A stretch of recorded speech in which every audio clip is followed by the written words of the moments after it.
Oi gente, tudo bem? Sejam bem-vindos ao meu canal. Esse é o meu primeiro vídeo. Eu estou um pouco envergonhado de estar falando com a câmera. Estou envergonhado porque a minha família pode ouvir e achar que eu tô ficando doido. Então, é isso aí. Então, nesse primeiro vídeo eu queria me apresentar. Vocês podem me chamar de Júnior ou de Ed, como os meus amigos me chamam. E por ser o primeiro vídeo eu queria dar o meu testemunho de vida, de como eu entrei na comunidade Shalom, de como eu encontrei nosso Senhor Jesus Cristo. Começando pelo meu nascimento, que foi algo bem complicado, foi difícil, porque minha mãe estava doente, ela estava tomando alguns medicamentos que poderiam afetar na minha saúde, né? Principalmente na minha saúde mental, que graças a Deus isso não aconteceu. E, assim, o médico disse pra minha mãe que ela teria algumas horas para melhorar, ou eu teria que ser abortado. Minha família entrou em oração e graças a Deus, obrigado Senhor pela minha vida, porque Deus não permitiu a minha morte naquele dia. E assim, gente, eu sempre fui criado na igreja, eu sempre tive vivência na igreja de várias formas. Só que a igreja na qual eu fui criado, no caso a paróquia, né? Criado não foi criado na igreja. A igreja na qual eu frequentava na minha infância era um pouco... Gente, desculpa, o vídeo parou do nada, por causa da memória que tinha acabado, né? Tava pro cartão, aí eu passei pra minha internet do celular. Enfim, o que eu tava dizendo, né, era que eu não era de uma igreja carismática, era uma igreja comum, católica comum, tipo paróquia, né? E aí eu me desviei da igreja, né, saí da igreja, eu parei de fazer o que eu fazia na igreja, que eu era acólito. Então eu acabei entrando no mundo do ateísmo e procurei Deus também em outros lugares nos quais ele não estava. Por natureza, Deus não está em muitos lugares, né? E mesmo ateu, eu continuava procurando Deus. Eu procurava incessantemente. E eu não só procurava como eu perseguia. Eu difamava a igreja, eu falava mal de Deus, eu falava mal de tudo, de tudo, de tudo. E, assim, teve um momento da minha vida em que Deus me encontrou. Foi numa missa de cura. Vocês lembram que eu falei que minha mãe estava doente? É uma doença de família. Minha irmã tem a mesma doença. E minha irmã ela começou a ir para uma tal de comunidade católica Rabboni, que é perto da minha casa, mas eu não conhecia. É uma comunidade bem pequena. E ela começou a ir nessas missas de cura, né? Nas quais aconteciam coisas que acontecem na renovação, que todo mundo sabe o que é. Repouso no espírito, oração em línguas, essas coisas. Então, eu decidi ir com ela. Na verdade, eu meio que fui arrastado para lá pela minha tia. E, para ser sincero, eu fui por causa da minha irmã. Porque por mim eu não iria. Por mim eu não iria mesmo. Minha tia usou minha irmã, porque ela sabe que eu sou muito apegada à minha irmã, é como se fosse uma segunda mãe pra mim. Pra que eu fosse, e eu fui mesmo pra dar um apoio, né? Apoio pra minha irmã. E eu fui. Chegando lá, eu me vi num lugar completamente diferente da igreja católica que eu conhecia. Era a mesma coisa, era a missa como qualquer outra, eram fiéis como qualquer outros, mas acho que o termo seria quaisquer outros, né, no plural.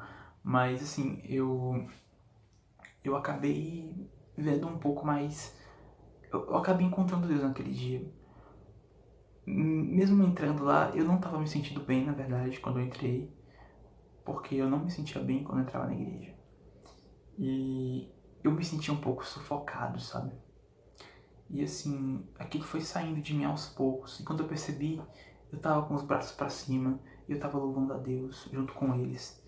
E eu pensei, nossa, por que eu tô fazendo isso? Eu tô me entregando a um Deus que não existe? E aí eu pensei, não, eu vou dar uma chance. Talvez eu exista sim, porque essas pessoas elas têm uma fé muito grande. É incrível como essas pessoas falam de Deus. O fundador da comunidade Rabboni, né, o Júnior, ele, meu Deus, é uma pessoa muito maravilhosa, cara. É um cara muito de fé, assim. Você vê pra ele, você vê a santidade estampada na cara dele, pela humildade dele e pela bondade de coração dele que você vê na cara. E quando o Júnior começava a falar, ele estava fazendo uma oração de cura no meio da missa, mais ou menos. Toda missa de cura tem uma oração de cura, né? Nessa oração de cura, eu me libertei de muita coisa. Me libertei de muita coisa. E eu senti uma coisa pulsando no meu coração, aquela coisa batendo muito forte. E eu não sabia, mas naquele momento Deus já estava agindo em mim. Quando terminou a missa, eu já estava até me virando para ir embora e dizendo pra minha irmã que eu tinha gostado e tal. Só que aí as pessoas começaram a empilhar as cadeiras, porque não eram cadeiras normais de igreja, aquelas de madeira, né? Eram cadeiras de plástico, como tem na maioria das comunidades católicas. E aí eu comecei a empilhar também, né? Por educação, e quando eu virei, estava acontecendo outra coisa. E a minha irmã falou: Júnior, calma, não acabou ainda. O padre estava colocando o Santíssimo, eu não sei como se fala, montando o Santíssimo, né? Colocando a hóstia sagrada, que é o corpo de Cristo, no ostensório, né? E aí ele levantou o ostensório, e eu me lembro muito bem daquele momento. Quando ele levantou e eu senti que ele era Jesus, cara. Eu senti, aquilo estava dentro de mim, sabe? Era como se fosse alguma coisa falando dentro de mim. É Cristo que tá ali. Então eu me ajoelhei como as outras pessoas fizeram. E quando o padre começou a passar, eu vi as pessoas caindo no chão. Algumas pessoas gritavam. Algumas pessoas, você via que elas estavam sendo libertas de coisas horríveis ali. E eu comecei a duvidar um pouco de novo de tudo aquilo. Me passou várias vezes pela cabeça que, sei lá, eram pessoas contratadas para fazer aquilo. Ou me passou pela cabeça também que aquilo não era uma coisa boa. Mas quando o padre mirou o Santíssimo em mim, eu não senti minhas pernas, eu não senti meus braços, eu não senti meu corpo. Eu senti a coisa mais maravilhosa, o sentimento mais maravilhoso da minha vida. Eu senti o Espírito Santo vindo e repousando em mim. E esse foi o meu primeiro repouso no Espírito. Eu costumo dizer que eu repousei ateu e levantei cristão. Naquele dia, Deus tocou minha vida como jamais havia tocado antes. No repouso, tive uma visualização de Jesus Cristo. Era como se eu tivesse deitado no chão e ele estivesse me olhando, sabe, de cima para baixo. E ele estava fazendo um sinal com a mão, que era esse sinal. Tipo isso. E se eu não me engano, significa Shalom. Se eu não me engano, posso estar errado, mas significa Shalom. E eu acho que ali ele já estava confirmando pra mim que eu era Shalom, né? Mas eu não conhecia o Shalom ainda. E eu só tive entendimento disso bem depois. Então, passaram-se alguns meses, né? Eu continuei indo para as missas de cura no Rabone. E, meu Deus, aquela comunidade foi muito boa pra mim em vários aspectos. Só que ali não era o meu lugar. Eu via que ali era bom e aquilo ali era de Deus, mas não era o meu lugar. E isso me inquietava, porque eu queria descobrir qual era o meu lugar. Então, uma vizinha, que infelizmente está afastada, né? Mas ela era do Shalom na época. E ela falou: por que você não vai pro Renascer? E eu sei que em algumas cidades o Renascer tem um nome diferente. Em algumas é Reviver, em algumas é... enfim.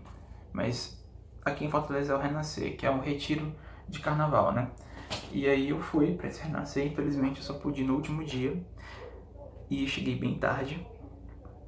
Nesse último dia, durante uma oração, que uma das irmãs comunitárias, né?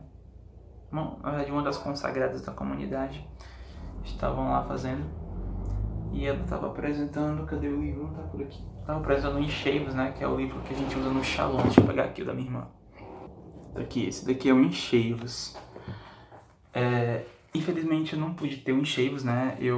Quando eu entrei no grupo de oração, eu recebi da comunidade, da biblioteca emprestado. Minha pastora conseguiu para as pessoas que não tinham. E aí, depois eu tive que devolver. Esse daqui é da minha irmã, eu comprei pra ela, porque agora eu tô trabalhando, mas na época eu não tava. Eu dei de presente pra ela porque ela vai entrar no grupo de oração hoje. Muita graça, obrigado, Senhor. E, cara, o Encheios, ele... Infelizmente eu não consegui fazer ele todo, porque em alguns momentos eu me afastava um pouco da comunidade. Acho que cara, eu sou muito de queda, sabe? Eu fico caindo, levantando, caindo, levantando. E principalmente no início do querigma. E no enxergos, uma das coisas que me deixava mais, assim, agoniado é que... Deixa eu ver se eu encontro por aqui. Parei o vídeo sem querer. Essas partes no enxergos me deixavam muito, tipo, não consigo. Peraí. Ore bastante em línguas e glorifique ao Senhor, lembrando que o louvor e as línguas são as primeiras manifestações da presença do Espírito em nós. Cara, às vezes o enxergos me mandava orar em línguas e na época eu não tinha tanta intimidade com Deus, né? E eu não conseguia. Eu só conseguia orar em línguas mesmo quando eu tava no grupo, assim, raramente, né? E quando eu tava, sei lá, em alguma mesa de cura, que tinha alguma coisa assim, e o Espírito Santo via e eu mas não conseguia orar em línguas na época na época do querigma, né, que eu fazia o enxergos. Então, infelizmente, eu não consegui ver muito bem o enxergos porque eu não tinha abertura total aos dons do Espírito na época.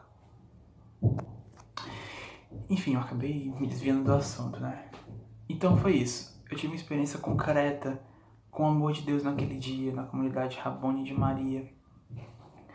E depois eu tive uma experiência muito forte também no Renascer, que foi onde eu orei em línguas pela primeira vez, eu repousei. Eu lembro que tava todo mundo um com a mão no outro, né? Tava tipo, todo mundo em roda assim, um com a mão no outro. E aí eu comecei, aquilo era como se algo quisesse sair de mim e eu não permitia. E aí a moça falou que tinha alguém que estava inquieto porque Deus estava cutucando o coração da pessoa e a pessoa não estava querendo deixar sair, né? Quando eu abri os lábios, cara, aquilo saiu de mim e eu pensei, meu Deus, eu não tô acreditando nisso. E na mesma hora eu repousei. E, cara, sério, essa comunidade ela tem sido tanta bênção na minha vida, tanto os meus irmãos, quanto tudo, cara, tudo. E agora, nesse ano vocacional que eu vou entrar no vocacional aberto, espero ouvir a voz de Deus e ouvir, tipo, sabe, sem me frustrar com o que Ele tá dizendo, porque se você não for com o coração aberto pro que Deus tá falando, cara, infelizmente, você vai acabar chutando balde. Isso é o que todo mundo fala e isso é verdade, porque eu já vi gente fazendo isso. Então, esse sou eu, essa é a minha história. Obrigado por assistir o vídeo. Curte e deixe um comentário se você quiser. E é isso aí. Shalom.